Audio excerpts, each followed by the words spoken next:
When we went to tour the property, we had seen a couple cats that were hiding in the bushes and we didn't really think much of it. But when we moved to our new place, we discovered that there were actually 16 cats here. My name is Emily, and this is a story about barn cats for GeoBeats. We moved into our house about 4.5 years ago, and it really wasn't until we fully moved in and started putting some food out for them that we saw just how many there were.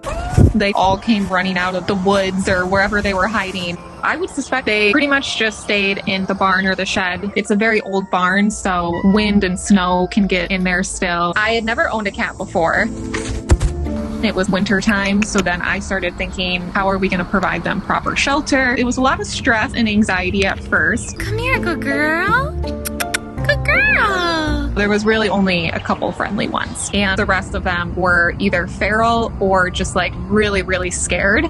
But all of them were very, very food motivated. We converted our old breezeway at the time for them to be able to come inside during the winter time. All we had to do was start getting them to learn that the food was being fed in that room, and we put a little cat door so they could kind of come and go as they please. I started making appointments to bring them in to get spayed and neutered. Last summer, my fiance Dylan built them a cat house.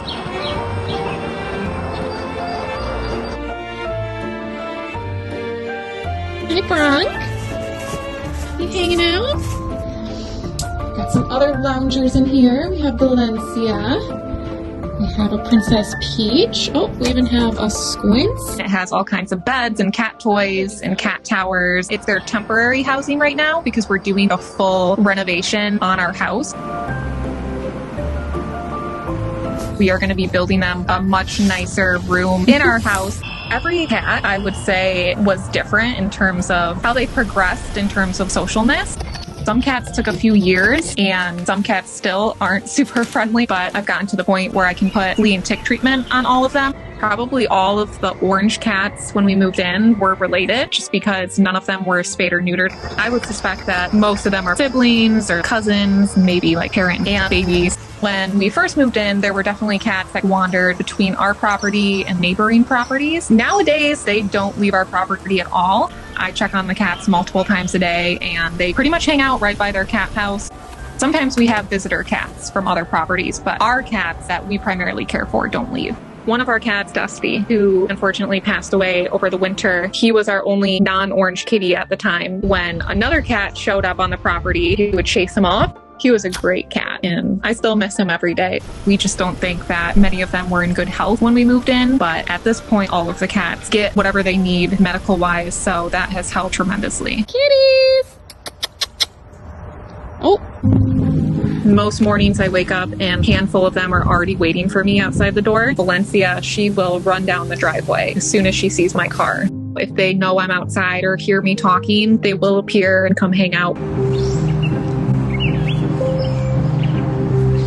We've never encountered an issue with predators before. I'm always worried, but we've tried to make it as safe as possible for them in many different aspects so that we hopefully never have to run into an issue like that. I also try to tell myself we're doing the best we can. Never want to leave the farm, okay? Always stay in the farm. I never thought I would be a cat person. Going from never owning a cat to take care of not only so many cats, but they were outdoor cats and most of them were feral. It was like going from 0 to 100 in terms of cat ownership right at the start, but it's been a lot of joy that they've brought to our lives. I wouldn't trade it for the world.